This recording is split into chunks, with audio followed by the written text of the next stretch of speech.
تمام دیکھنے اور سننے والوں کو السلام علیکم ورحمۃ اللہ وبرکاتہ۔ ناظرین، امید کرتی ہوں کہ آپ سب خیریت سے ہوں گے۔ ہماری دعا ہے کہ اللہ تعالیٰ آپ کو جہاں بھی رکھے شاد و آباد رکھے، خوش و خرم رکھے، ہر آفت و مصیبت سے محفوظ رکھے اور آپ کی تمام جائز مرادوں کو، تمام جائز تمناؤں کو پوری فرمائے۔ ناظرین، کچھ لوگوں کو گلہ شکوہ رہتا ہے کہ اللہ تعالیٰ ہماری دعا کو قبول نہیں فرماتا، تو اس حوالے سے آج ہم آپ کو ایک وظیفہ بتائیں گے۔ اس عمل کی برکت سے آپ کی تمام جائز مرادیں، تمام جائز دعائیں قبول ہوں گی۔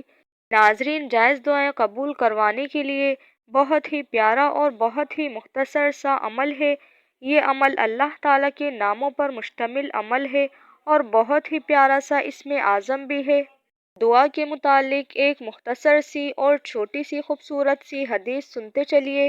ہمارے نبی پاک دو عالم صلی اللہ علیہ وسلم کی ایک بڑی خوبصورت حدیث ہے اور اس حدیث کے راوی حضرت عمر فاروق رضی اللہ تعالیٰ عنہ ہیں۔ حضرت عمر فاروق رضی اللہ تعالیٰ عنہ آپ فرماتے ہیں کہ ان الدعاء موقوف بین السماء والارض۔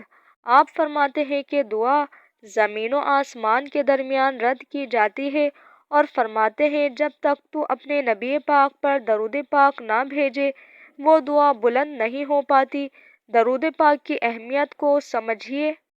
علماء کرام فرماتے ہیں کہ درود پاک ایک ایسا عمل ہے جو مقبول ہی مقبول ہے، جس کو رد نہیں کیا جاتا۔ تو اول و آخر قبول کرنے والا عمل کر لیا جائے تو رب کریم کی رحمت سے امید ہے کہ درود پاک کے جو درمیان دعا ہے وہ بھی قبول کر لی جائے گی۔ تو دعا سے پہلے بھی درود پاک پڑھ لیجئے اور دعا کے بعد بھی درود پاک پڑھ لیجئے۔ ناظرین، آپ درود پاک کی برکتوں سے اور فوائد سے خوب واقف ہوں گے، لیکن آج میں آپ لوگوں کے ساتھ ایک ایسا عمل، ایک ایسا وظیفہ شیئر کروں گی۔ اس عمل کی برکت سے اگر آپ کی کوئی بھی دعا قبول نہیں ہوتی اور آپ چاہتے ہیں کہ آپ کی ہر جائز دعا قبول ہو، تو ہم آپ کو اللہ پاک کا وہ اسم اعظم بتائیں گے جس کے ساتھ دعا مانگنے سے آپ کی ہر جائز دعا قبول ہوگی اور حاجت پوری ہوگی۔ اس کے علاوہ بھی اس اسم اعظم کے بہت سارے فوائد ہیں۔ اس اسم اعظم کی برکت سے، اس اسم اعظم کے وسیلے سے آپ اپنے دل کی ہر جائز خواہشات اپنے رب کے سامنے رکھ کر اپنے رب سے ہر وہ چیز مانگ سکتے ہیں جو آپ کے دل کی خواہش ہے۔ اللہ پاک آپ کو وہ انشاءاللہ تعالی عطا کرے گا۔ اس اسم کے ساتھ جو بھی دعا مانگیں گے اللہ پاک آپ کی دعاؤں کو رد نہیں کرے گا۔ ناظرین، آج کا وظیفہ کیا ہے، کس طرح کرنا ہے اور کس وقت کرنا ہے، مکمل تفصیل بھی بتاؤں گی، لیکن اس سے پہلے آپ لوگوں سے ایک چھوٹی سی درخواست کرتی ہوں کہ اگر آپ ہمارے چینل عائشہ اسلامک اسٹوڈیو پر نیو ہیں تو چینل کو سبسکرائب کر دیں، ساتھ لگے گھنٹی کو پریس کر دیں تاکہ ہماری ہر آنے والی ویڈیو کی نوٹیفیکیشن بآسانی آپ سب کو ملتی رہے۔ بات کرتے ہیں آج کے وظیفے کی۔ ناظرین، آپ نے یہ وظیفہ باوضو حالت میں کرنا ہے اور رات میں کرنا ہے۔ رات میں آپ نے کس وقت کرنا ہے؟ رات میں آپ نے سونے سے پہلے، یعنی کہ 10 منٹ پہلے آپ نے کر لینا ہے۔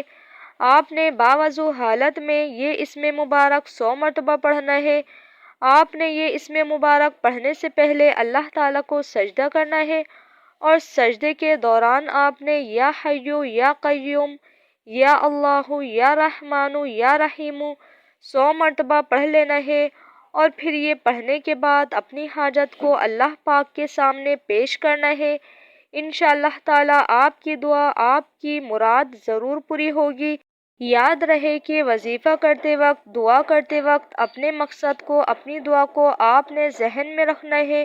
انشاءاللہ تعالی آپ کا یقین سچا ہوگا تو آپ کی مراد صبح تک پوری ضرور ہوگی، اور اگر آپ یہ وظیفہ، یہ عمل دوبارہ کرنا چاہیں تو بھی کر سکتے ہیں۔ اس عمل کی کوئی مدت نہیں، کوئی ٹائم نہیں، لیکن آپ نے صرف اور صرف سونے سے پہلے یہ عمل کر لینا ہے، اور اللہ چاہے تو 1 منٹ میں بھی آپ کی خواہش کو، آپ کی دعا کو قبول کر سکتا ہے، لیکن آپ کا یقین سچا ہوگا تو آپ کی دعا ضرور قبول ہوگی، اور انشاءاللہ تعالی جلد از جلد آپ مراد پائیں گے۔